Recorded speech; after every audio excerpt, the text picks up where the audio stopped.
संधि प्रकरण जो हम करने वाले हैं वो 3 तरह से होगा। पहला अच संधि, दूसरा हल संधि और तीसरा विसर्ग संधि। विसर्ग संधि सबसे छोटा है, हम्म। ठीक है, और सबसे बड़ा है हल संधि, ये सबसे बड़ा है। अच संधि लोड लेना हल इजी है, वाला। जल्दी जल्दी हो जाएगा।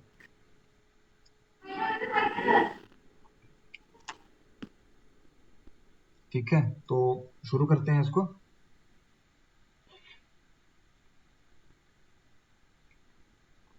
अचसंधि, हमारी अचसंधि लघु सिद्धांत कौमुदी की आपके पास लगी हुई है। और लघु सिद्धांत कौमुदी की अचसंधि कहाँ से शुरू होती है? इसका सबसे पहला सूत्र होता है इको यणची, ये जो इधर यहाँ पर दिखा हुआ है, ये इसका सबसे पहला सूत्र है अचसंधि का, जो लघु सिद्धांत कौमुदी से शुरू होता है।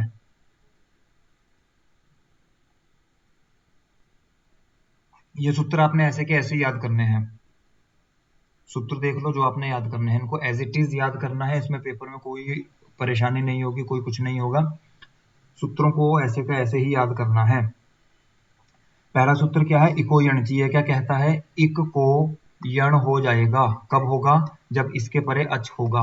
अच का मतलब सभी स्वर। प्रत्याहार आपने पढ़े हैं नहीं पढ़े हैं मुझे नहीं पता, तो इसलिए बता रहा हूं, जितने भी स्वर होंगे वो स्वर पीछे रहने पर इक के स्थान पर यण हो जाएगा। इक किसको कहते हैं? ये भी प्रत्याहार में आएगा। ई उ री और लृ, ये चार हैं, इनको यण हो जाता है। यण में कौन कौन से आते हैं? य व र और ल। इन चारों की इन जगह चारों पर, जगहों। माइक म्यूट करो। इन चारों की जगह पर ये चार य व र ल हो जाते हैं और सीक्वेंस से होंगे।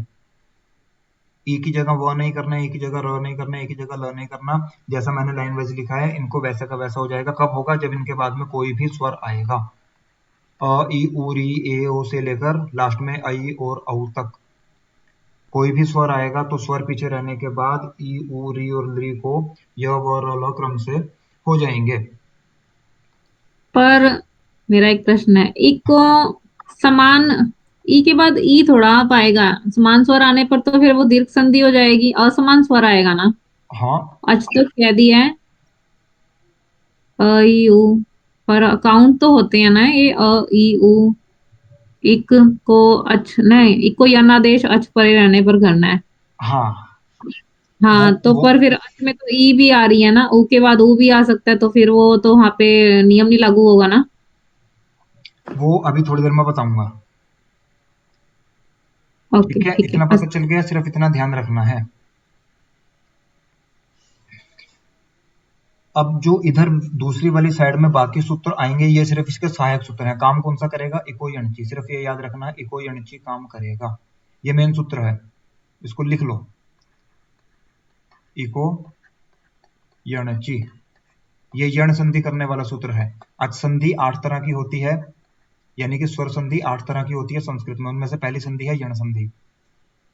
ये जो नीचे है तस्मिन् नीति निर्दिष्टे पूर्वस्य, ये इसका सहायक सूत्र है। इसका काम क्या है वो आपको नहीं जानना है, सिर्फ लिखना है इस सूत्र की सहायता से। और ये जो नीचे दूसरा सूत्र दिया है, इस सूत्र की सहायता से, ये दोनों सहायक सूत्र हैं। इनका काम आपने नहीं लिखना है, सीधा लिखना है इको यणची सूत्र से वो पहले वाला सूत्र, और ये स्थाने अंतरतमा, इन दोनों सूत्रों की सहायता से ई के स्थान पर यण हो गया। अब रूप कौन सा चल रहा है वो मैं आपको पहले बता देता हूं। ये देखो, ये रूप दिया हुआ है, इसमें आपको 4 रूप हैं, ई उ री और लृ वाले। 4 ही उदाहरण हैं, पेपर में इनसे ज्यादा नहीं आता। ये चार ही, इन्हीं चारों में से कोई एक पूछेगा। और शुद्धि उपास्य मेन है। स्थिति क्या है? ये रूप है, सुधि प्लस उपास्य। अब मैंने बोला था ई के बाद कोई भी स्वर आएगा तो ई को य हो जाएगा, जैसा पीछे बताया था। तो इसको खोलकर लिखोगे तो इस तरह से हो जाएगा, सु प्लस ध आधा प्लस बड़ा ई प्लस उ, बाकी का ऐसे चलेगा। अब उ स्वर में आता है तो ऊ परे होने के कारण ई को उन दोनों सूत्रों की सहायता से हमने य कर दिया, य हो गया। स्थिति फिर भी वही है, ठीक है। आगे क्या होता है? उसके बाद ये तीसरा सूत्र आता है, ये इंपॉर्टेंट है, ये काम करेगा। अनचि च, ये क्या बोलेगा? अचः परस्य यरो द्वे वाह, ये बोलता है अच से परे यर को द्वित्व हो जाता है। लवलीन जी, इनको आपने प्रत्याहार करवाए हैं, इनको प्रत्याहार आते हैं? लिपिका, मैंने आपको भेजा था एक लेक्चर, आप लोगों ने सुना था? 14 प्रत्याहार सूत्र सुने थे, महेश्वर सूत्र सुने थे कि नहीं? यस यस मैम, सुने थे। सुनाओ फिर। मैम नहीं, याद नहीं सुनाने है का टाइम पर। नहीं है, बाद में देखेंगे, जी अभी एक्सप्लेन करता हूँ। कहीं पर डाउट होगा ठीक है। तो साथ के साथ पूछ लेना, अटकना मत। ये क्या कहता है? अच प्रत्याहार के परे होने पर, अच प्रत्याहार से परे होने पर यर को द्वित्व हो जाता है, दो हो जाते हैं, मतलब एक को दो कर देंगे। अच, अच का मतलब मैंने आपको बताया था, अ, ई, उ, री, ली, ए, ओ, आई बड़ी ए, और औ बड़ा ओ। ये परे होने पर यर को द्वित्व हो जाता है। यर में कौन कौन से प्रत्यय आते हैं? य, व, र, य, व, र, ल, आय, वरट, लण, ञ, म, ङ, ण, न, म, झ, झ। उसके बाद कौन से आएंगे? घ, ध, ध, श। जब गणदश। घड़धश। उसके बाद ज, ब, ग, ड, द। उसके बाद श, जब गणदश। और उसके स। बाद ये सारे अल्फाबेट हैं। अगर इन सारे स्वरों के बाद इनमें से कोई भी अल्फाबेट आएगा तो उसको डबल कर देंगे। ठीक है? इन सारे अल्फाबेट के बाद अगर इनमें से कोई भी आएगा तो उसको डबल कर देंगे, ये वाला सूत्र कहता है। ये इंपॉर्टेंट है, इसको याद करना। क्या करेगा? अनचीच, ये डबल कर देगा तो उससे होगा क्या? सिचुएशन हमारे पास क्या थी? सु, ध, ये य हो गया, प्लस उ, बाकी पीछे वाला ऐसे चलेगा। ठीक है? अब यहाँ पर उ है, उ अच में आता है, मीन स्वर है। इसके बाद ये कहता है इन सारे वर्ड्स को अगर कोई भी आ जाए तो उसको डबल कर दो। अब यहाँ पर ये वाला ध भी आता है और ये वाला य भी आता है। ये वाला ध भी आएगा, ये वाला य भी आएगा। तो किसको करेंगे? ये जब आप संज्ञा प्रकरण पढ़ोगे तब आपको इसमें आने वाले डाउट्स क्लियर हो जाएंगे कि दोनों में से किसको करेंगे। हम किसको करेंगे? इस वाले को करेंगे। अपनी मर्जी से नहीं किया, इसका फॉर्मूला है, रूल है। तो अनची च, इस सूत्र से इसको डबल कर देंगे तो क्या बनेगा? सु, ध, ध, ध, और उपास्य का ये ऐसे का ऐसे चलेगा। ठीक है? अभी ये बाद वाले ऊ का काम खत्म हो गया, अभी जितना काम चलेगा वो सारा इसी में चलेगा। ये करने के बाद अगला सूत्र आता है झलाम, जश, झशी। सिचुएशन याद कर लो, मैं पेज चेंज कर रहा हूँ।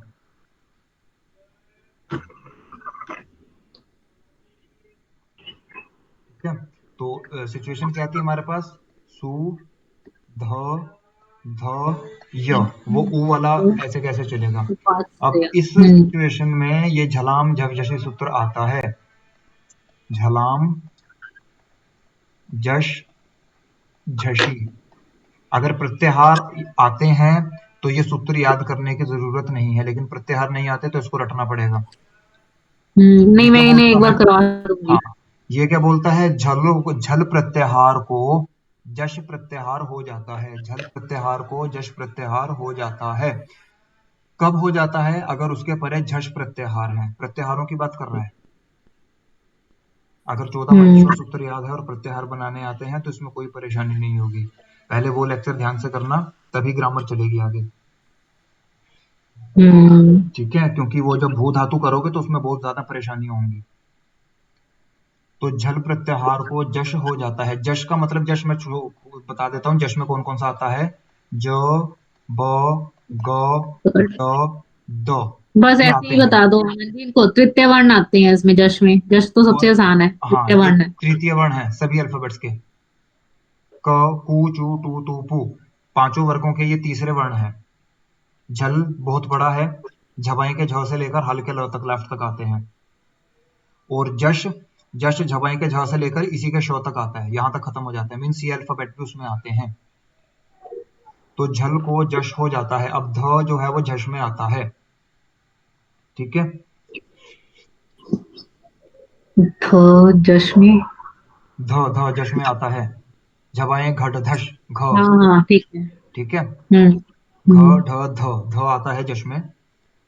तो झल को जश करना है, जश करना है मतलब ये कौन सा वर्ग का है। वर्ग पता है कौन कौन से होते हैं? कवर्ग, चवर्ग, ये वर्ग। ध इनमें से किस में आएगा?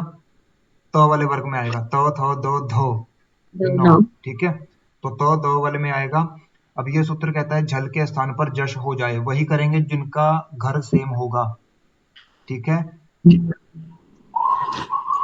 तो ध की जगह पर इन चारों में से कौन सा आएगा? त थ दो वाला आ सकता है। ठीक है, दोनों एक ही घर से हैं, तो ध के स्थान पर हमने द कर दिया, सॉरी ये कर दिया।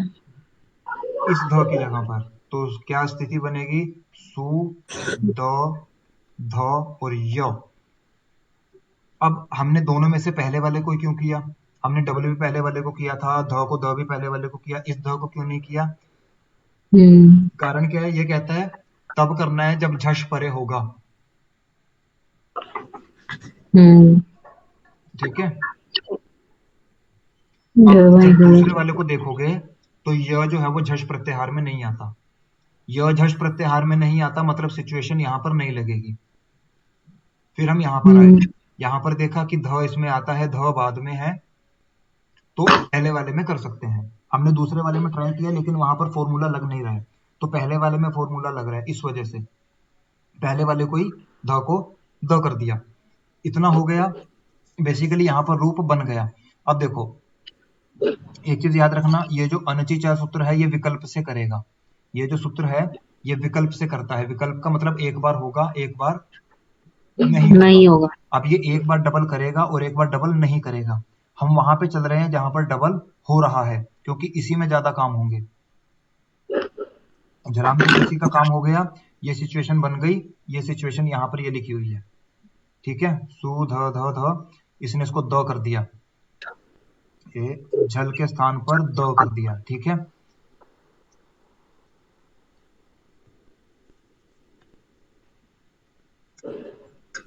इसके बाद क्या करना है? संज्ञा प्रकरण जब पढ़ोगे तो उसमें एक संज्ञा होती है, ये संयोग संज्ञा। संयोग संज्ञा हम्म। क्या होती है वो आपको बाद में पता चलेगा। ये क्या कहता है? संयोगांतस्य लोपः, जिसकी संयोग संज्ञा हो उसके अंतिम का लोप हो जाता है। लोप का लो। मतलब होता है अदर्शनम लोपः, उसका दिखाई ना देना लोप होता है। तो ये कहता है जहां पर संयोग संज्ञा हो उसके अंतिम का लोप कर दो, मतलब उसको दिखाई मत दो। ऐसा आपने करना है।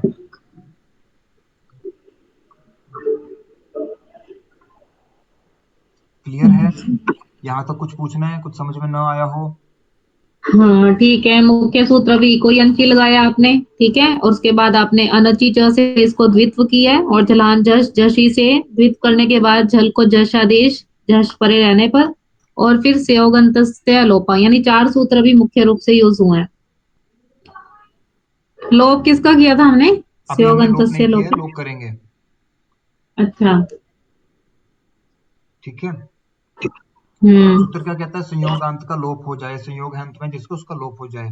तो संयोग संज्ञा मैं आपको बेसिकली बता देता हूं, जहां पर व्यंजनों के बीच में कोई स्वर नहीं स्वर होता नहीं वहां होता। पर संयोग संज्ञा होती है। अब द आधा है, ध भी आधा है, य भी आधा है, तो इन तीनों के बीच में कोई भी स्वर नहीं है। तो कोई भी स्वर ना नहीं है। होने के कारण इन तीनों की संयोग संज्ञा हो गई। संयोग का मतलब बहुत ज्यादा चिपके हुए। तो यहाँ से हम्म। इसका संयोग का लोप प्राप्त हो जाता है। मतलब ये कहता है कि पूरे के पूरे संयोग पद का लोप कर दो, पूरा का पूरा हटा दो। जब पूरा हटा देंगे तो बचेगा क्या? कुछ भी नहीं।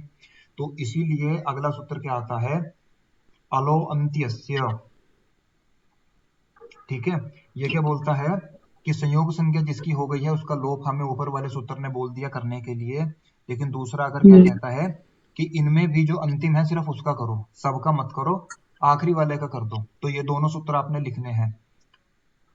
संयोगान्तस्य लोपः इस सूत्र से और अलोन्त्यस्य इस सूत्र की सहायता से य का लोप प्राप्त हुआ। अब हमने य का लोप करना है, तो सिचुएशन क्या बनेगी? सिचुएशन वही बनेगी, इसको जोड़ के लिखता हूं, देखो। ध द में जुड़ गया तो ये बन गया य आधा प्लस उपास्य, ऐसे बन गया। अब हमारे पास य का लोप प्राप्त है, लेकिन य का लोप कर देंगे तो परेशानी हो जाएगी।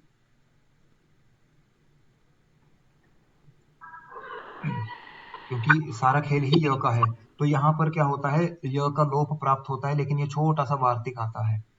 यणः प्रतिषेधो वाच्यः, ये क्या कहता है कि यण प्रत्याहार का लोप नहीं करना, य व र ल का लोप नहीं करना, क्योंकि संधि ही यण संधि है। यण संधि में यण का ही लोप कर दोगे तो संधि कहाँ बचेगी? तो ये कहता है यण बुद्धि कहाँ प्रत्याहार बच। का लोप नहीं करना। तो इस वार्तिक के लोप का निषेध कर दिया, मतलब करना नहीं है, निषेध कर दिया, करना नहीं है, तो रूप यहीं पर बन जाएगा। तो क्या बनेगा? शुद्ध्युपास्य। ये रूप वो है जहां पर हमने डबल किया था। जहां पर हम डबल नहीं करेंगे वहां पर क्या बनेगा? ये ध ऐसा शुद्धियो कैसा था, वो नहीं आएगा। बाकी सारी सिचुएशन एज इट इज रहेगी, वही सूत्र लगेंगे। वो बोलेगा इन दोनों का लोप कर दो, और अलोन्त्य से बोलेगा आखिरी वाले का कर दो, फिर यण प्रतिषेधों को बोलेगा यण का लोप नहीं करना है। सेम सिचुएशन बनेगी। तो एक जगह द्वित्व होगा, एक जगह द्वित्व नहीं होगा, एक जगह डबल वाला रूप बनेगा, एक जगह सिंगल वाला रूप बनेगा। बाकी सारे सूत्र सेम चलेंगे। ठीक है, ये बुक है। यहाँ पर शुद्ध्युपास्य ये डबल वाला है, और ये शुद्ध्युपास्य सिंगल वाला है। यहाँ पर एक चीज का ध्यान रखना, ध दोनों में आधा है, ध आधा ही है, ध कंप्लीट नहीं है, ना नीचे वाले में ना ऊपर वाले में। जैसे इस ठीक है। बुक में लिखा हुआ है, इसको वैसे भी लिख सकते हो। जैसे मैंने जोड़ के लिखा वैसे मत लिखिए, इसको अलग अलग करके लिख दो। ये समझ में आ गया। इसके बाद इसका अगला रूप कौन सा है? मध्वरी। ये दिखा देता हूं, एक्सप्लेन नहीं करूंगा, सिर्फ बताऊंगा कैसे किया है। रूप क्या है? मधु प्लस अरि, ये विष्णु का नाम है। मधु नामक दैत्य का जो अरि है, शत्रु है, मध्वरी। स्थितियां वही बनेगी। इको यणची से यण हो गया, ऊ के स्थान पर क्या होगा? ऊ के स्थान पर क्या होगा? वो।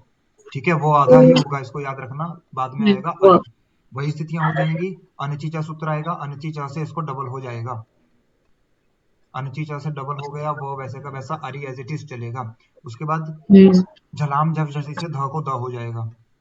अब अनचीचा दो बार में करेगा, एक बार इसको ध को डबल करेगा और एक बार में इसको डबल नहीं करेगा। नहीं करेगा। तो जहां नहीं करेगा वहां तो एज इट इज बन जाएगा, बीच वाले स्टेप कट जाएंगे। तो यहाँ पर झलाम जैसी लग गया, पहले वाले ध को द हो गया, दूसरे वाला एज इट इज ये वो, पीछे का अरि एज इट इज चलेगा। यहाँ ये वाला पॉइंट बनेगा ही नहीं, क्योंकि यहाँ डबल नहीं हुआ। इसके बाद इसको ऐसे का ऐसे जोड़ दो, फिर वही है संयोगान्तस्य लोपः से इस पूरे संयोग पद का लोप होता है। अलोन्तस्य कहता है कि अंतिम वाले का कर दो, लेकिन फिर वही वार्तिक आता है यण प्रत्याहार का लोप नहीं करना है। तो लोप प्राप्त नहीं नहीं कर। होगा, यहाँ पर संधि हो गई। मद, ये ध आधा, व में अ मिल गया, और ये अरि, मध्वरी। जहां पर डबल हमने नहीं किया वहां पर सीधी यही सिचुएशन बनेगी। मद, व में अ मिलाएंगे, पीछे का अरि, मध्वरी। क्लियर है? करने को बेसिकली काम इतना सा है। ये संधि है आपकी, हाँ, मधु प्लस मतलब अरि। मुख्य 6 उसको सूत्रों ने खोल के काम किया लिखेंगे, ना एक बार। हाँ।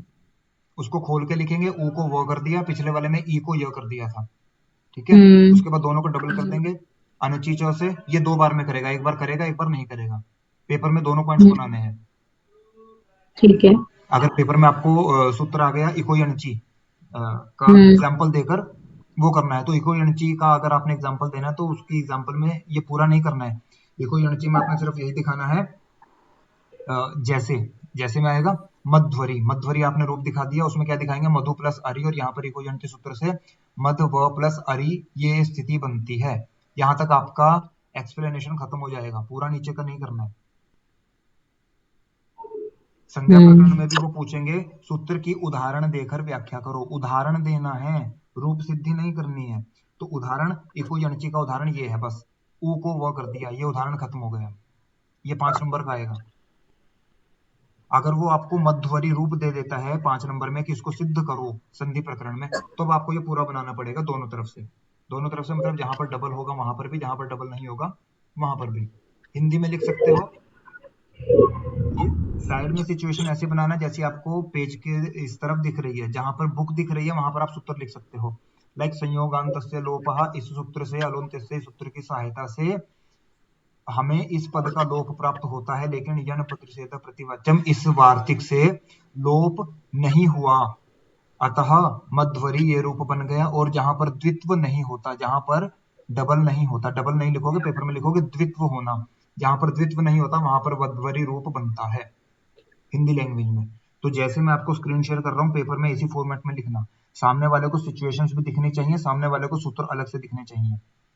सूत्र में आपने हिंदी नहीं लिखनी है, सूत्र का काम लिखना कि आपने सूत्र से क्या काम किया। इसी तरह ये जो आगे वाले शब्द हैं धात्रिंशत और धात्रंश, ये भी ऐसे बनेगा। ये आगे कैसे बनेगा, सिर्फ सिचुएशन दिखा रहा हूं, देखना। शब्द क्या है,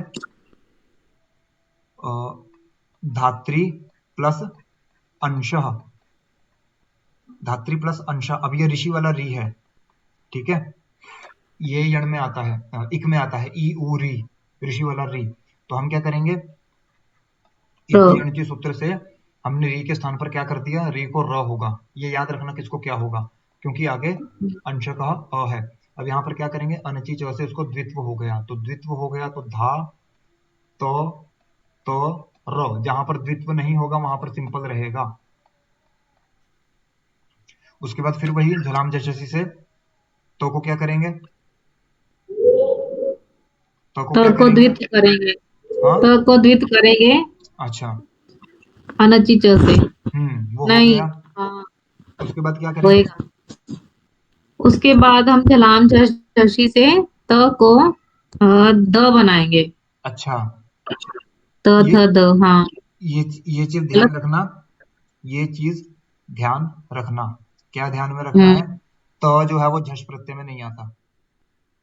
झश, हाँ जब गड़, हाँ ठीक है, जब आए झष प्रत्यय में गड़दश, झ हाँ। नहीं आता। तो वो जो सूत्र था त को द, वो जहां पर हमने ध को द किया था पहले दोनों रूपों में, हाँ, यहाँ पर वो अप्लाई नहीं होगा। ठीक है।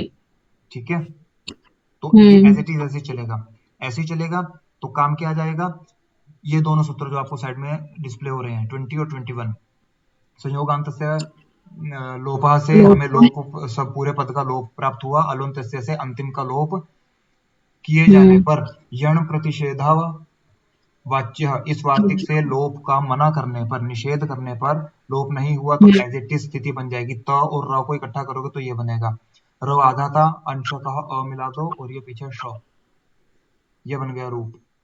ठीक है, जहां पर हम्म डबल नहीं होगा वहां पर एज इट इज बन जाएगा धात्रंश, ये आपकी यण संधि है। उसके बाद ये एक रूप बनता है यहाँ पर लाकृति। ये पेपर में बहुत कम पूछता है लेकिन कई बार पूछ लेता है। हम्म तो इसमें ज्यादा परेशानी वाली बात नहीं है, ये सारे रूप इसी तरह से सिद्ध होंगे। ये आपकी थी यण संधि, इसको हिंदी में भी यण संधि बोलते हैं, कॉम्पिटेटिव एग्जाम्स में बहुत बार पूछा जाता है इसको। हम्म, इसमें कोई डाउट है तो पूछो, आगे चलते हैं फटाफट। हाँ। लिपिका, श्रुति, आप लोग कुछ नोट्स बना रहे हो, लिख रहे हो, क्या कर रहे हो? मैम लिख रहे हैं। मैम लिख ठीक रही है, है। ठीक है। ठीक है, तो अभी हम क्या करेंगे, एक संधि होती है हिंदी में अयादि संधि। याद। कौन सी हम्म संधि, अयादि संधि। वो किस बेस पर होती है, ये वो करेंगे। अयादि संधि ज्यादा लंबा नहीं है, पेपर में 5 नंबर का पूछेगा लेकिन है नहीं, सिर्फ एक ये सूत्र और एक ये सूत्र, दो सूत्र काम करेंगे। एचो अयावयावः और यथा संख्या मनुदेशः समानम, दो सूत्र काम करेंगे। पूरी की पूरी संधि आपकी ऐसे की ऐसे बनेगी।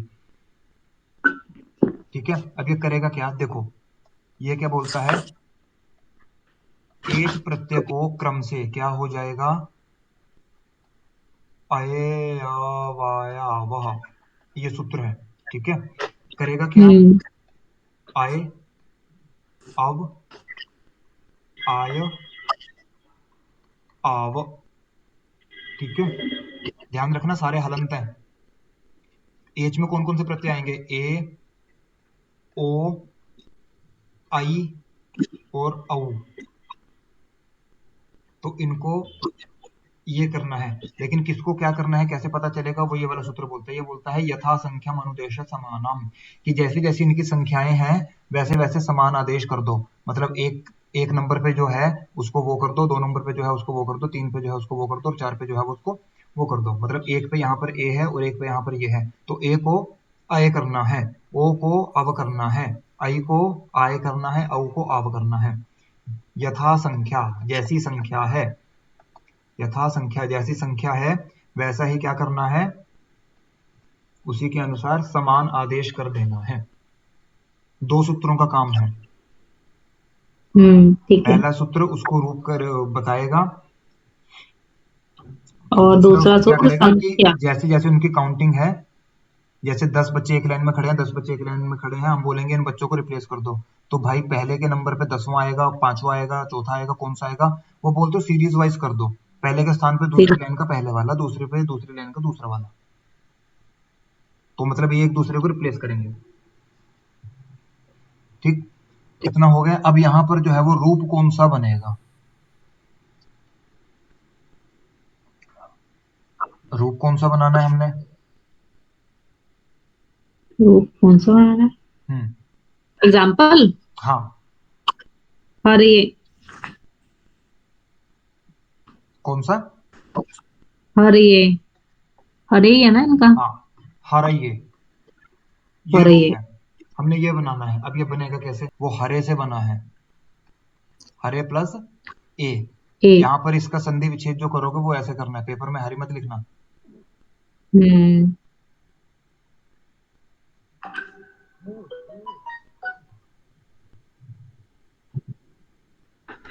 तो हरे प्लस ए।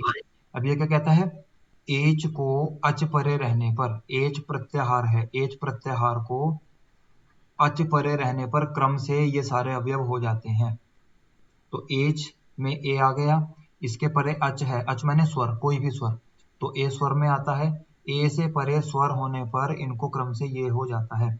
किसको क्या होगा, अब ए की जगह पर क्या होगा, ए की जगह पर आय हो जाएगा, तो रूप क्या बनेगा, र आधा प्लस आय प्लस ए।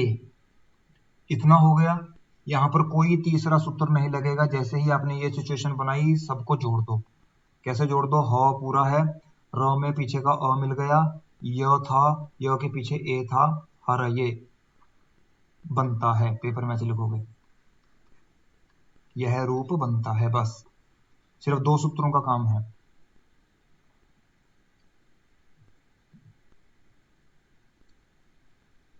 इसमें रूप कौन कौन से बनेंगे, या पेपर में एग्जाम्पल इसमें कौन कौन से आते हैं देख लो। हरे, विष्णवे, नायक।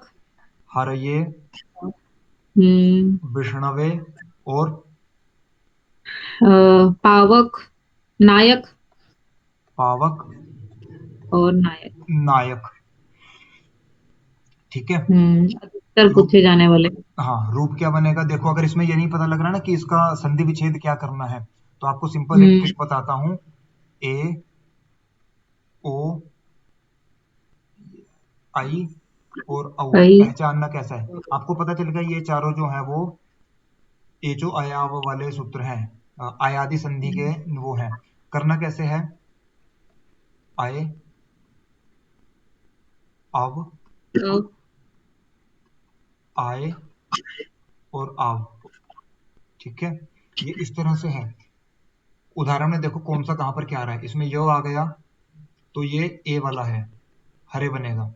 ठीक है, क्योंकि ए को ही आय होता है। इसमें क्या है, वो आ गया, तो इसमें क्या बनेगा, रूप विष्णु। विष्णु, क्योंकि ओ को अव करना है तभी वह बनेगा। इसमें क्या है, हम्म। आव शब्द है, आव, आव शब्द कहां से आएगा, ये रहा आव शब्द, तो रूप क्या बनेगा, पौ। ठीक है, और यहां पर क्या है, आय, आय कहां पर बनेगा, यहां पर, तो क्या बनेगा, आई। नई। ये नई। स्थितियां बन गई। अब रूप कैसे बनाएंगे, इसमें लास्ट में ए की मात्रा लगी हुई है तो इसको प्लस ए करेंगे, इसमें भी ए की मात्रा हम्म। लगी हुई है, इसको भी ए करेंगे। इसमें क्या लगा हुआ है, कह लगा हुआ है ना, अकह, तो इसमें अक कर देंगे। और इसमें क्या लगा हुआ है, इसमें भी अक है, तो इसको भी अक कर देंगे। स्थितियां बिल्कुल वही बनेंगी जैसी बनी हुई हैं। हर, इसको आय कर दिया, पीछे ए जोड़ना है। विष्णु, ण आधा है, ओ को अव कर दिया, प्लस ए, विष्णवे बन गया। नई है, न आधा, आई को क्या करना है, आय करना है, वो अ न में जुड़ जाएगा, प्लस अकह, नायकह, पीछे विसर्ग लगी हुई हैं। और यहाँ पर प आधा, ओ को आव हो जाएगा, वो भी आधा है, और आगे क्या है, अकह, तो पावकह। इस तरह से ये रूप बनेंगे। ये स्थितियां बना के सीधा लिखना। ये वाली स्थितियां पहले बनेंगी। इस स्थिति में एचो अयावह सूत्र से यथा संख्या अनुदेशा समानम, इन दो सूत्र की सहायता से ये कर दिया, और सभी को मिलाने पर ये रूप सिद्ध होते हैं, या ये रूप बनते हैं। ये सिर्फ छोटा सा है, ठीक है।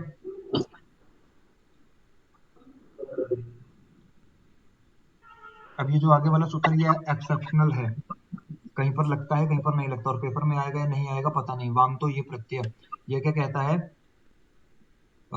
यकार आदौ प्रत्यय परे,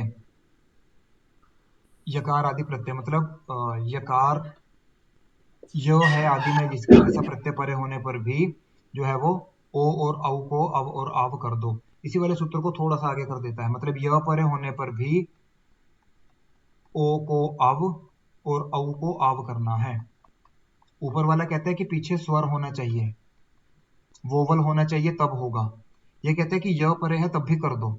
रूप क्या बनेगा, गव्यम और नाव्यम, इसको एज इट इज याद रखना, और इसमें तीसरा कुछ नहीं लगेगा।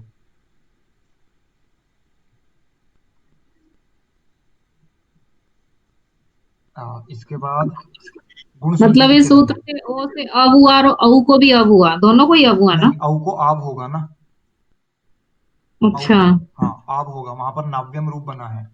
कहाँ गया, ये हाँ, देखो गव्यम नाव्यम बना है, ठीक है। तो हाँ, गो से गव बनेगा, और नौ से नौ से नाव बनेगा। नौ। अब देखो दोनों में वो आधा है, क्योंकि आगे स्वर नहीं है, स्वर होता तो जुड़ जाता, पूरे हो जाते। य है, तो य के कारण दोनों वो आधे आएंगे, ठीक है। ये आपकी हो गई अयाति संधि। इसके जितने मर्जी एग्जाम्पल आए, संधि में आया है तो इसको एज इट इज बना के देखना, ऐसे बनेगा। इसके बाद क्या करना है, इसके बाद हमने करना है, एक संधि आती है गुण संधि। कौन सी संधि, गुण। हिंदी में ये संधि जो है वो दूसरे नंबर पे आती है हिंदी में, लेकिन संस्कृत में इसका क्रम थोड़ा सा अलग है, गुण संधि आएगी। अब गुण संधि में क्या क्या होता है, ये जो पहला सूत्र है ये गुण संज्ञा करने वाला सूत्र है। किस किस की करेगा, और ए और ओ, इनकी गुण संज्ञा करता है। मतलब गुण संज्ञा में काम क्या होगा, अ ए ओ, इन तीनों में से कोई एक आएगा, ठीक है। रूप कैसे बनेंगे,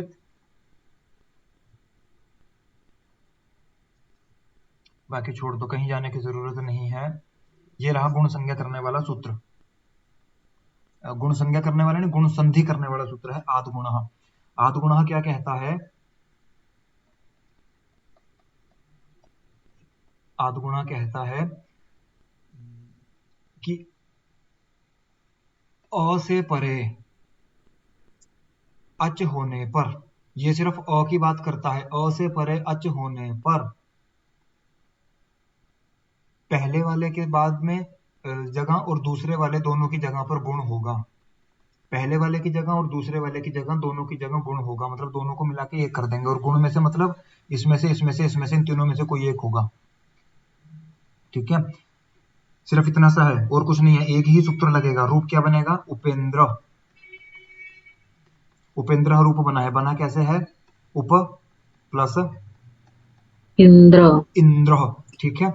ये स्थिति बन गई, पेपर में ये आएगा। यहाँ पर हम क्या करेंगे, आद गुण, इस सूत्र से गुण करने पर, इस सूत्र से गुण करने पर क्या बनेगा, प में जो अ पड़ा हुआ है उसको और ई को एक करने पर कैसे बनेगा, इन दोनों के उच्चारण स्थान जो उच्चारण स्थान सेम होते हैं वो वाला आता है। अब इसमें अ आएगा, ए आएगा या ओ आएगा, क्या आएगा? देखो अ आ नहीं सकता, ठीक है। अगर अ को लगाएंगे तो ई इंपॉर्टेंट लेस हो जाता है, मतलब उसका कोई महत्व ही नहीं है, तो अ कहीं भी नहीं आएगा, गुण संधि में अ आता ही नहीं। ए लगाएंगे या ओ लगाएंगे, दोनों में से क्या लगाएंगे? दोनों में से लगाएंगे वो जिनका उच्चारण स्थान इनसे मैच करता होगा। अ का उच्चारण स्थान क्या है? कंठ, कंठ। ठीक है। ई का उच्चारण स्थान क्या है? ईचु यशा नाम तालु। हाँ, लवलीन जी वो तो तालु। नहीं है, लेकिन उन दोनों को बोलना चाहिए था, जो है दो हैं, तीन है, मुझे दिख नहीं रहे। श्रुति और लिपिका ही है, एक बच्ची तो चलेगी। ठीक है, तो उच्चारण स्थान इसका कंठ है और इसका तालु है, ठीक है। अब ए का उच्चारण स्थान क्या है? ए का उच्चारण स्थान है कंठ तालु, कंठ तालु। आई ठीक दे है। तो और आई। ओ का उच्चारण स्थान क्या है?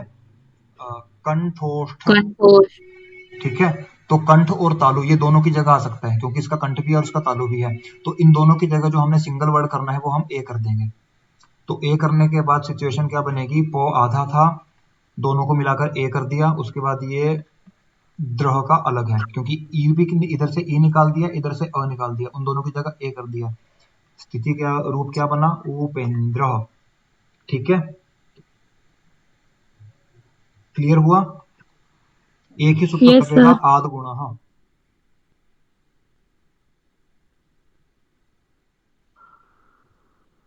इसके अलावा आद गुणा के बाद इसमें कौन कौन से और रूप बनेंगे, रूप देखते हैं। पहला रूप कौन सा बनाया हमने? उपेंद्र। गुण संधि में बहुत से रूप आते हैं, जितने रूप आपको हिंदी में मिल सकते हैं, पेपर में उनमें से कुछ भी पूछ लेगा, कोई लिमिट नहीं है, सबसे बड़ी गुण संधि होती है, ठीक है। आसान भी। हाँ, सबसे आसान भी होती है। जैसे ये इसी में एक रूप दे दिया इन्होंने, गंगोदकम, ये आपको नॉर्मल कहीं नहीं मिलेगा। तो गंगोदकम, डरना नहीं है। देखो जहां पर ए हुआ है वहां पर ई आएगा, और जहां पर ओ हुआ है वहां पर ऊ आएगा। गुण संधि इन्हीं दो की जगह पर होती है, बाकी तीसरा कोई अल्फाबेट नहीं आएगा, हमेशा याद रखना। जहां जहां गुण संधि होगी ये दो अल्फाबेट होंगे, ई वाले को ए होता है, ओ वाले को ओ होता है, बाकी तीसरा कुछ नहीं होगा।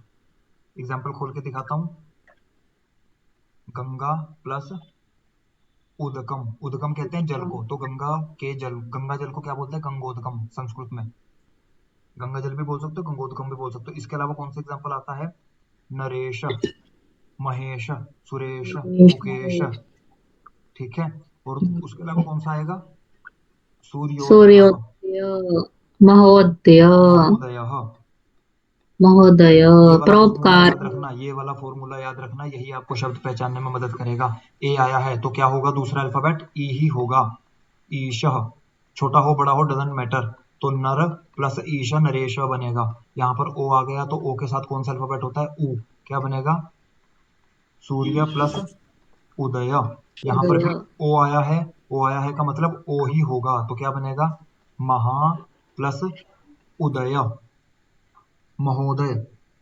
जिसका उदय होना महान हो उसको महोदय बोलते हैं।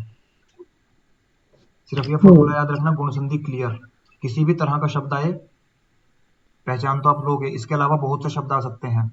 लवलीन जी आपको शब्द बता देंगे कि गुण संधि में इसके अलावा कौन कौन से पूछ सकता है।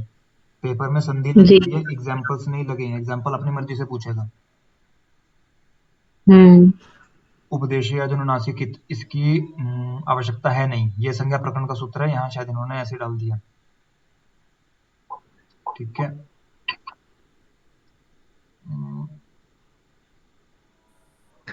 ऊरण रपरह, ठीक है, इसकी भी अभी जरूरत नहीं है।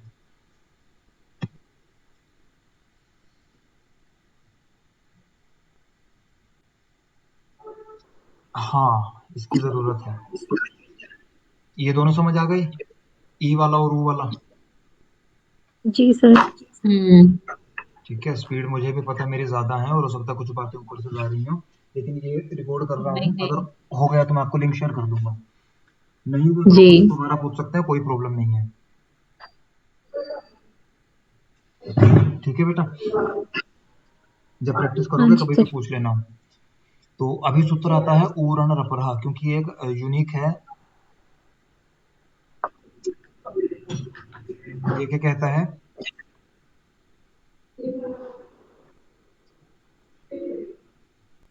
ऋषि वाले री को जितना भी हमने इससे पहले क्या किया, ई को ए किया, ऊ को ओ किया। गुण संधि में बेसिकली ये दो आते हैं हिंदी वाली में, लेकिन संस्कृत की है तो इसमें एक तीसरा अल्फाबेट भी टांग आता है, री।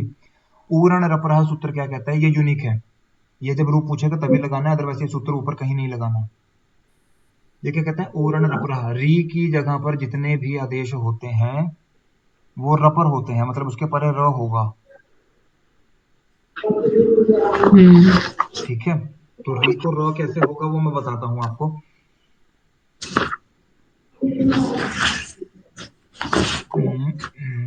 रूप क्या बनता है, आपने रूप देखा होगा, मैं आपको छोटे वाला बताता हूँ जो यहाँ पर दिया है वो। महर्षि, सप्तर्षि, बिल्कुल, मुख्य मुख्य तो जो बचपन से पढ़ रहे हैं। कृष्णर्धि, हम्म। ठीक है, तो यहाँ पर ये है, तो ये बनेगा कैसे, कृष्ण प्लस वृद्धि। अब यहाँ पर यही गुण संधि वाला रूप लगेगा कि अवर्ण से परे अगर अच है, अच का मतलब कोई भी स्वर है तो गुण संधि होती है। तो यहाँ पर री स्वरों में आता है तो यहाँ पर भी संधि बनेगी।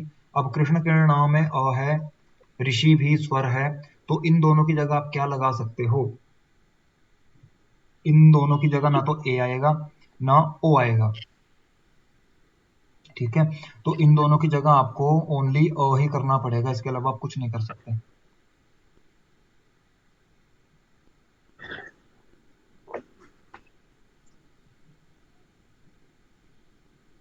अभी आप कुछ नहीं कर सकते, तो यहाँ पर सूत्र कौन सा आया था, ऊ रण रपरह। ठीक है, ये सूत्र क्या कहता है कि ऋषि के री को आप जितने भी आदेश करोगे वो र परक होगा। र परक मतलब उन सबके परे र होगा, मतलब हमने इन दोनों को मिलाकर अ कर दिया, लेकिन सूत्र कहता है उसके परे र कर दो, परे उसके र रखना है।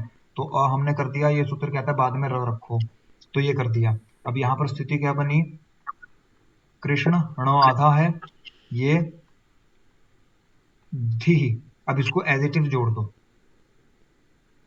आद गुणा सूत्र से गुण हो, हाँ, आद गुणा सूत्र से गुण प्राप्त होता है, उरण रपरहा सूत्र से र परक अ करने से क्या बनेगा, अ ण में मिल गया, ये पूरा हो गया, र आधा, ये रूप बनेगा। अब र कहीं पर भी आधा होता है तो बाद वाले का सर के ऊपर चढ़ जाता है, तो रूप क्या बनेगा,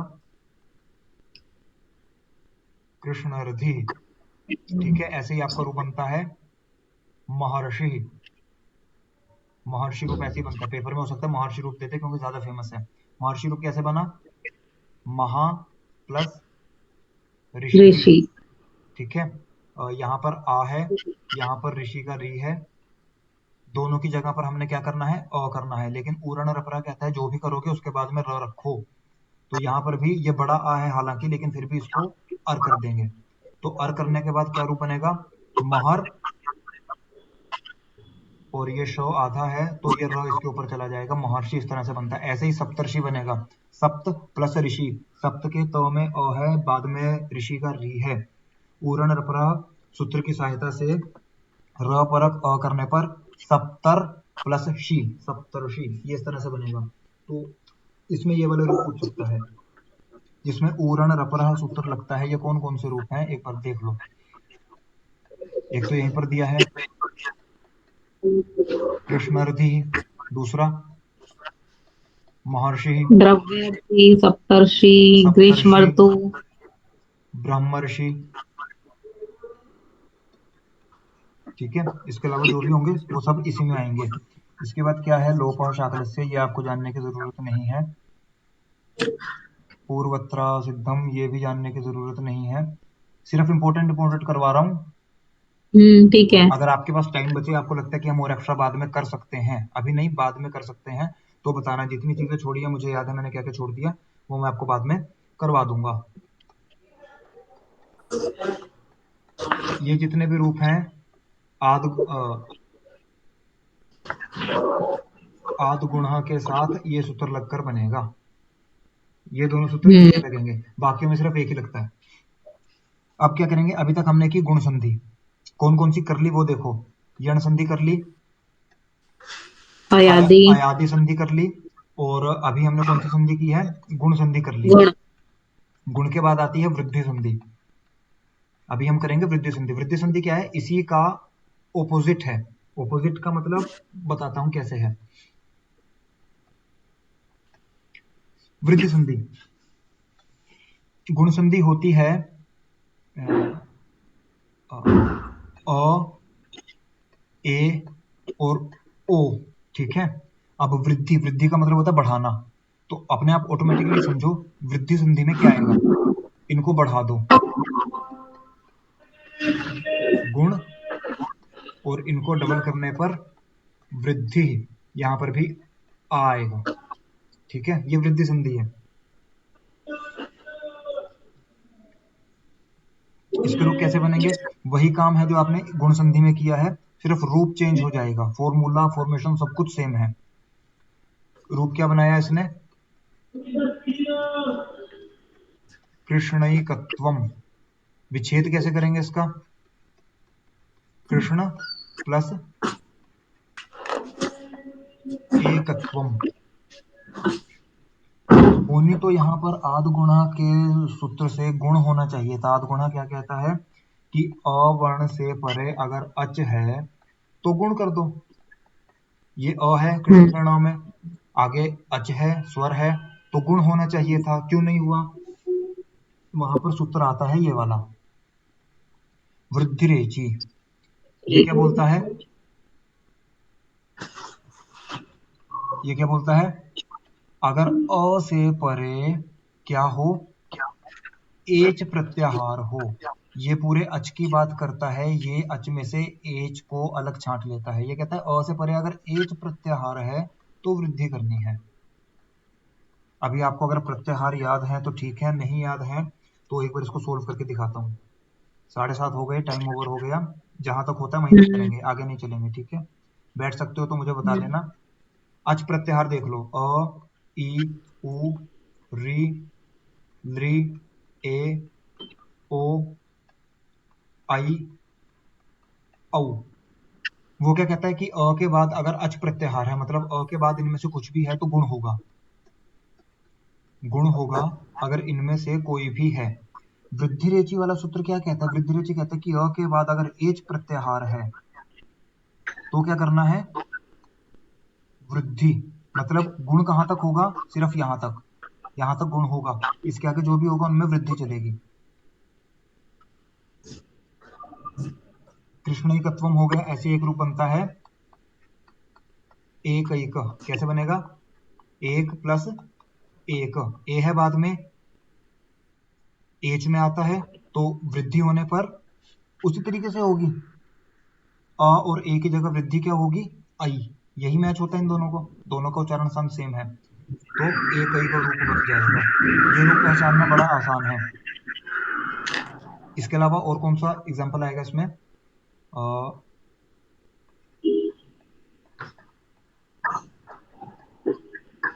देवैश्वर्यम। कैसे बना? देव प्लस ऐश्वर्यम। ए है, पीछे वाले सूत्र की तरह चलेगा, अ प्लस आई, दोनों को मिला के क्या बनेंगे? आई बनेगा। यहाँ पर वो आधा हो गया क्योंकि अ निकाल दिया इसमें से, तो रूप कैसे बनेगा? दे, आई की मात्रा। क्लियर है? हम्म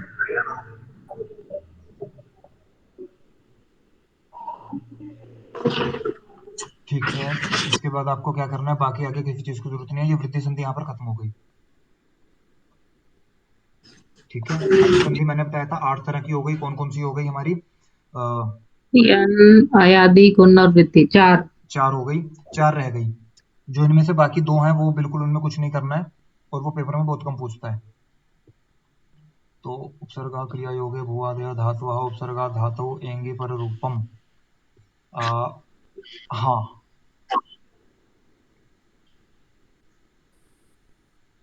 स्वरूप संधि। हाँ, ये क्या है? ये पर रूप संधि है।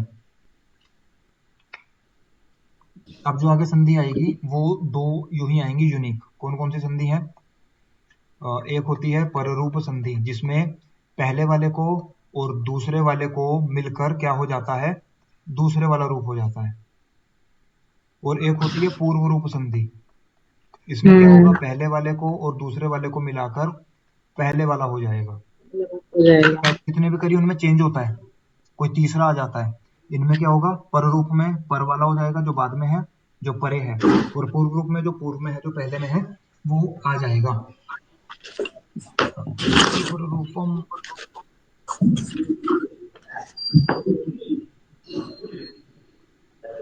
क्या बनेगा? देखो, एंगी पर रूपम ये एक ही सूत्र है और ये ज्यादा में नहीं आता, इसका एक ही रूप बनता है। एग्जाम्पल ये, एग्जाम्पल क्या बनेगा? प्रेजते रूप बनता है। कहाँ लिखा है इसमें? ये रहा, ये एक ही एग्जाम्पल बनेगा, इसके ज्यादा एग्जाम्पल नहीं है, आते भी नहीं है। तो पेपर में क्या पूछेगा? पर रूप का बता रहा हूँ। प्रेजते क्या बनेगा? प्र उपसर्ग पूर्वक एजते धातु है। ये अभी जब भुवादि गण पढ़ेगा ना, पढ़ोगे तो उसमें आएगा, लेकिन ये सिलेबस में नहीं है तो ये बताऊंगा नहीं। प्र प्लस एजते। अब यहाँ पर सूत्र कौन सा आया? एंगी पर रूपम। एंगी पर रूपम ये क्या बोलता है? अ उपसर्ग से परे। अ उपसर्ग का मतलब अ है अंत में जिसके। यहाँ पर प आधा है, र आधा है, र में अ लगा हुआ है, प्रो ऐसे बनेगा। तो अ से परे अगर एंग आदि धातु है, एंग आदि धातु में एंग है आदि में जिसके, ऐसी धातुएं, इनका सीक्वेंस है पूरा ए ओ। पूरा याद करने की जरूरत नहीं है, सिर्फ एग्जाम्पल याद रखना। एंग धातु परे है तो वहां पर क्या होगा? पहले और दूसरे के स्थान पर पररूप हो जाएगा। ये वही कहता है पररूपम। क्या कहता है? पररूपम। अगर एंग परे है तो पररूप हो जाए, तो मतलब दूसरे यहाँ वाला पर रूप। अ है, यहाँ पर ए है, इन दोनों को मिला के क्या करना है? पररूप। पर वाला रूप कौन सा है? ए। तो इन दोनों को मिला के ए कर देना है। कैसे बनेगा? प्रे, और बाकी ये जते एडजेक्टिव जोड़ दो। एक सूत्र, एक रूप, प्रे जते। ठीक है। अब ये एंग क्या है मैं आपको वो बता दूं, कहां कहां उलझोगे। एंग में क्या आता है? ए ओंग, ए और ओंग, मतलब कोई ऐसी धातु, धातु रूप धातु, आपने जैसे वो भू क्री आपने ये पढ़े होंगे जो आपके सिलेबस में लगे हुए हैं। तो ऐसी धातुएं जो या तो ए से शुरू होती है या ओ से शुरू होती है, अगर ऐसी कोई भी धातु है तो वहां पर पररूप होगा। ये ए वाली धातु थी एजते, ऐसी एक धातु बनती है एधते जो आपके सिलेबस में लगी हुई है। एध धातु लगी है ना लवलीन जी? हाँ जी। हाँ, एध धातु आपके सिलेबस में लगी है, तो एध धातु भी अगर यहाँ पर आएगी तो यहाँ पर इस सूत्र से पररूप हो जाएगा, एंगी पररूपम। अब ओ वाले का एक एग्जांपल दिखाता हूँ छोटा सा। ओ वाले में क्या बनेगा? उपौषधी। उप प्लस औषधि। ओषधि। अब इसमें ओ आया है, ये दोनों एंग में आते हैं, एंग में ए और ओ आता है, ये प्रत्याहार है एंग। ए और ओ। अब ओ परे है, प में अ है, वही सूत्र आएगा एंगी पर रूपम सूत्र से।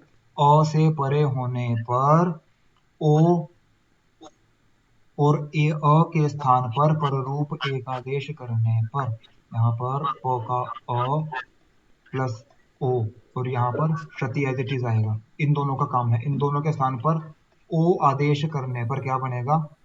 उपोषते। जितनी भी धातुएं ए और ओ से शुरू होंगी वहां पर सूत्र लगेगा एंगी पर रूपम। याद रखना, पर रूपम मतलब दो की जगह पर बाद वाला आएगा, कोई थर्ड नहीं आएगा। ऐसी आती है एक पूर्व रूपम। बाकी यहाँ नीचे देखने की जरूरत नहीं है कौन कौन सी लगी हुई है।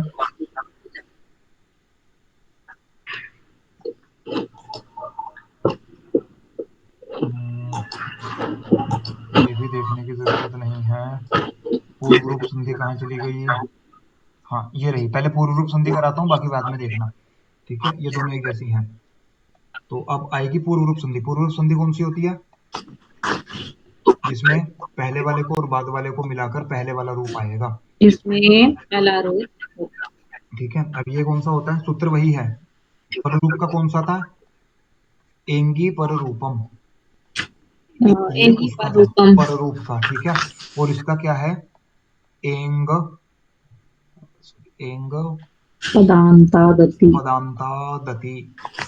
ये क्या बोलेगा, अब ये पूर्व रूप करेगा, मतलब दोनों के स्थान पर पहले वाला करेगा। कैसे करेगा, ये क्या बोलता है, एंग से परे, वो क्या कहता है, एंग परे होना चाहिए, मतलब ए और ओ परे होना चाहिए अ से, तब होता है पररूप। ये उसका उल्टा है, ये क्या बोलेगा, ए और ओ से परे अगर अ है, और अ भी सिर्फ छोटा अ, ए और ओ से परे अ है तो क्या हो जाएगा, पूर्व रूप। आपने बहुत जगह व्याकरण में ये वाला सिंबल देखा होगा, देखा है, एस, एस ये पूर्व रूप का एग्जाम्पल है, ठीक है, पूर्व रूप का एग्जाम्पल है। और इसमें रूप बनेगा कैसे, मैं बता देता हूँ। जैसे एग्जाम्पल क्या दिया है, ये दिया है, हरेव विष्णोव, कैसे बना, हरे वो बना कैसे, हरे प्लस अव। अब ए के बाद अ है, ए के बाद अ है, दोनों को मिला के पूर्व रूप कर देंगे, पहले वाला कर देंगे। तो जहां पर पूर्व रूप हो जाता है, वहां इस अ की जगह पर ये एस लगाना होता है। पूर्व रूप में ये एस लगाना याद रखना, जहां पर एस लगा होगा पूर्व रूप चलेगा। ये एंग पदांता गति, ये सूत्र चलेगा, जहां पर एस आ गया वहां पर पूर्व रूप संधि है, पहचानने का सबसे अच्छा तरीका है, ठीक है। ऐसे कौन सा बना, विष्णोव, रूप क्या था, विष्णु प्लस विष्णु प्लस अव। अब यहाँ पर ओ के बाद अ है, दोनों को मिला के क्या कर देंगे, पहले वाला ओ कर देंगे, कर दो, विष्णुव, अ की जगह एस लगाना है। इसके अलावा रामो अस्ति, रामोस्ति, ये जब हम वाक्य बनाते हैं तब ऐसे लिखते हैं, राम वने अस्ति, राम वन में है। तो जब इसको संधि करके लिखेंगे तो ए के बाद अ होने से पूर्व रूप संधि हो जाती है, राम वने अस्ति, को अपि, ये को अपि शब्द ऐसे है, ठीक है। ये वाले एग्जाम्पल विसर्ग संधि में भी चले जाते हैं ना। हाँ, एग्जाम्पल कुछ भी पूछ सकता है वो, लेकिन आपको पूर्व रूप संधि का एग्जाम्पल बड़े आराम से मिल जाएगा, क्योंकि इसमें एस लगा होगा, जितने भी एग्जाम्पल हैं सब में एस लगा हुआ है, ठीक है। तो ये पहचानने में परेशानी नहीं होती है। अब इसके बाद पूर्व रूप हो गई, पर रूप हो गई, पहले 4 हो गई थी, 2 6 हो गई, कौन सी रह गई, अ, 2 हो गई, दीर्घ 2 रह गई, 2 रह गई, 2 रह गई, 2 रह गई, कौन सी उनमें सबसे आखिरी वाली है, पहले वो बताऊंगा कौन सी प्रकृति है। भाव हाँ, हम्म, हाँ, प्रकृति भाव संज्ञा, अ,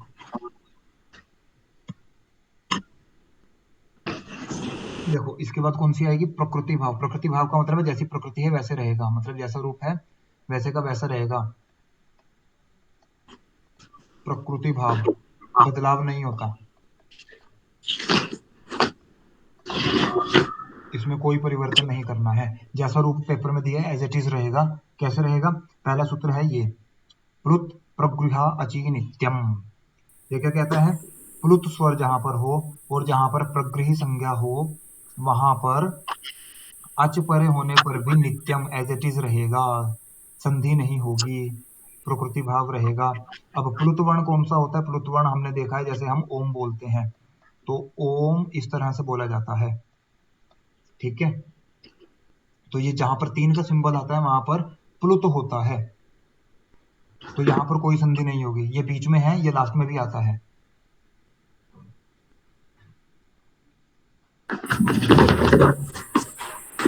तो जहां पर प्लुत होगा वहां पर कोई संधि नहीं करनी है, वहां पर क्या होगा, प्रकृति भाव। पेपर में ऐसा नहीं लिखना है कि कोई संधि नहीं हुई, पेपर में लिखना है इस नियम से या इस सूत्र से प्रकृति भाव करने पर, प्रकृति भाव करने पर, जैसे उसकी प्रकृति है, जैसा वो दिखाई दे रहा है, वो वैसे का वैसा रहेगा। दूसरा ये सूत्र कहाँ लगता है? ये सूत्र आता है ई दूदेद द्विवचनम प्रगृहम। ये क्या कहता है? ई और ऊ, ई और ऊ यदि द्विवचन के हैं, ई और ऊ द्विवचन के कहाँ बनेंगे? हाँ, हरि का रूप बनेगा, हरि ही। हरि का रूप द्विवचन में क्या बनता है? हरि ही, हरि, हरयः। और गुरु का रूप क्या बनता है? गुरु, गुरु, गुरुवः।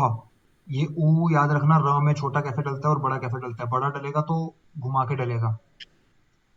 अगर द्विवचन का बड़ा ई और द्विवचन का बड़ा ऊ है, ई ऊ अगर द्विवचन के हैं और उसके बाद में कोई स्वर आ जाता है तो भी संधि नहीं करनी है। जैसा क्या बोलेंगे,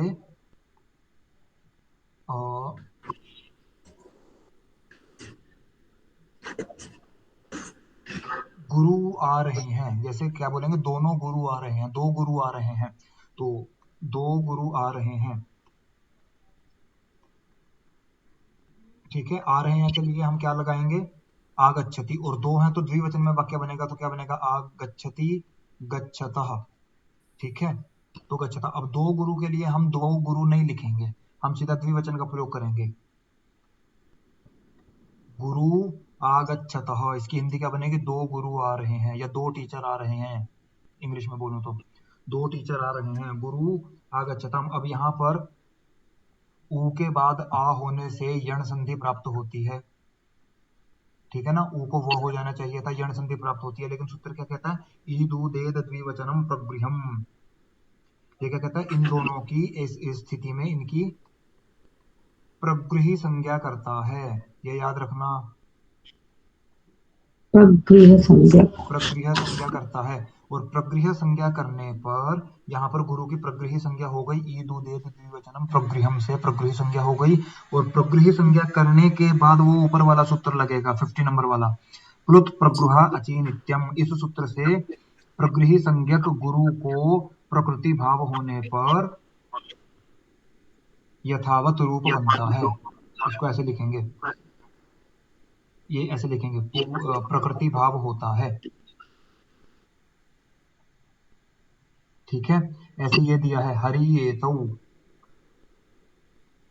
ठीक है, अब हरि ये तो, ये हरि मैंने बोला द्विवचन में बनेगा, ई के बाद ए होने से यहाँ पर वृद्धि संधि प्राप्त है, वृद्धि संधि प्राप्त है। ठीक है, लेकिन यहाँ पर क्या होगा? ई दो द्विवचन प्रगृहम से इसकी प्रगृह संज्ञा हो जाएगी, प्रगृह अची नित्यम से प्रकृति भाव होने पर हरि ए धौ, धौ है, तौ है, तौ है, तो हरि ए तो, ये ऐसे ही रूप बनेगा, यहाँ पर संधि नहीं होगी। अब जो इसके अलावा हमारी एक संधि रह गई है, वो कौन सी रह गई है? फटाफट करेंगे, वो है दीर्घ संधि। दीर्घ। सबसे सिंपल वाली एक ही संधि और सूत्र सबसे है बड़ी संधि है। बस। दीर्घ संधि क्या कहता है? ओ के बाद ओ, ई के बाद ई, ऊ के बाद ऊ, री के बाद री। इसमें ली नहीं होता, ये याद रखना, ली का दीर्घ नहीं होता। ए के बाद ए और ओ के बाद ओ हो तो इनको दीर्घ हो जाता है। ठीक है, अब यहाँ पर अ का मतलब 18 तरह का अ है, यहाँ पर अ का मतलब 18 तरह का अ है। ये जब संज्ञा प्रकरण लवलीन जी आपको पढ़ाएंगे तो वो बताएंगे अ 18 तरह का कौन कौन सा होता है। वैसे ही ई 18 तरह का और ई 18 तरह का। 18 तरह का कहने का मतलब, यहाँ पर मैंने छोटा लिखा है, यहाँ पर आ तीनों आएंगे, ह्रस्व दीर्घ प्लुत। तो 18 तरह का वो इस तरह से होता है। तो वैसे ही ऊ आएगा, ऊ, आगे छोटा है, पीछे बड़ा है, पीछे छोटा है, आगे बड़ा है, कोई फर्क नहीं पड़ता। दोनों को क्या कर देना है? आ। दोनों को क्या कर देना है? ई। दोनों को क्या कर देना है? ऊ। दोनों को क्या कर देना है? री। अब री दो बार बड़ा कैसे होता है, इसको ध्यान रखना। ठीक है, ए और ए को बड़ा आई और ओ और ओ को बड़ा औ। ठीक है, सिंपल एग्जांपल क्या है? ये पेपर में आता नहीं है, लेकिन मैं आपको वैसे बता रहा हूँ। ये गलत लिख दिया मैंने। विद्यालय। कृष्ण सिंपल सा अर्जुन। एग्जाम्पल। ठीक है, तो कृष्ण प्लस अर्जुन, कृष्ण के नाम में अ है, अर्जुन का अ है, कृष्ण अर्जुन बन जाएगा। जैसे लवलीन जी ने बताया विद्यालय, तो विद्या में आ है, आगे आलय का आ है। मैंने यहाँ क्या बोला, दोनों 18 तरह के कोई भी हो सकता है। आगे छोटा पीछे बड़ा, पीछे छोटा आगे बड़ा, दोनों बड़े दोनों छोटे, कुछ भी होगा, संधि दीर्घ होगी। यहाँ भी बड़ा है यहाँ भी बड़ा है, तो दोनों को मिलाकर एक हो जाएगा, विद्यालयः। ठीक है, विद्यार्थी, विद्या प्लस अर्थी, अर्थी का मतलब मतलबी, चाहने वाला, जिसको स्वार्थी बोलते हैं। तो विद्या में आ बड़ा है, यहाँ पर अ छोटा है, दोनों को मिला के वही बन जाएगा, विद्यार्थी। क्लियर है? ये आपकी 8 संधियां हो गई और 8 बज गए। 8 संधियां मतलब असंधि 8 प्रकार की। नहीं तो क्या हम 2 दिन में कर पाएंगे ये सब नहीं काम? कर पाएंगे मैम, 2 दिन में तो आपको भू धातु का लट लकार और लिट ये लंग लकार होगा। प्रत्याहार इनको याद नहीं है, बड़ी दिक्कत आने वाली है। अभी जब हल संधि करवाऊंगा तो पता लग जाएगा। अच संधि आपकी पूरी हो गई। अच संधि 8 प्रकार की, कौन कौन सी? सबसे पहले यण, उसके बाद अयादि, उसके बाद गुण, उसके बाद वृद्धि, जिस सीक्वेंस में हमने किया मैं उस सीधे से बता रहा हूं, उसके बाद पररूप, उसके बाद पूर्व रूप, उसके बाद प्रकृति भाव जिसमें कोई चेंज नहीं होता, और उसके बाद कौन सी की हमने, दीर्घ संधि। ठीक है, इनके आपने क्या करना है, सिर्फ सूत्र लिखने हैं कि यण संधि में ये सूत्र लगते हैं। इको यणचि, ये अयादि संधि में एचो अयाव अयावः, गुण संधि में आद गुणः, वृद्धि में संधि में वृद्धिरादयी च, वृद्धिरादयी च, नहीं वृद्धिरेच सूत्र आएगा। पर रूपम में कौन सा लगता है, एंगी पर रूपम, एंगी पर रूपम, पूर्व रूप में लगता है एंग पदांतादति। प्रकृति भाव में कौन सा लगता है, प्लुत प्रगृह अचिनित्यम, और ईदु दीर्घ द्विवचनम प्रगृहम। दीर्घ संधि में कौन सा सूत्र लगता है, दीर्घ संधि का सूत्र मैंने आपको बताया नहीं, आपने कर कैसे ली। दीर्घ संधि का सूत्र है अकः सवर्णः दीर्घः, ये सूत्र है, ये लिख लो। अकसंधि का एक ही सूत्र है, एक ही सूत्र है, सारे रूप इसी से बनेंगे। अ ई उ री ली ए ओ ऐ औ, कोई भी तरह का रूप आ जाए एक ही सूत्र लगेगा, अकः सवर्ण दीर्घः। अब ये सवर्ण क्या होता है, ये जब आपको संज्ञा प्रकरण करवाया जाएगा तब आपको पता चलेगा सवर्ण संज्ञा किसकी होती है। ठीक है, फ्रॉम माय साइड आपकी अच संधि खत्म हो गई।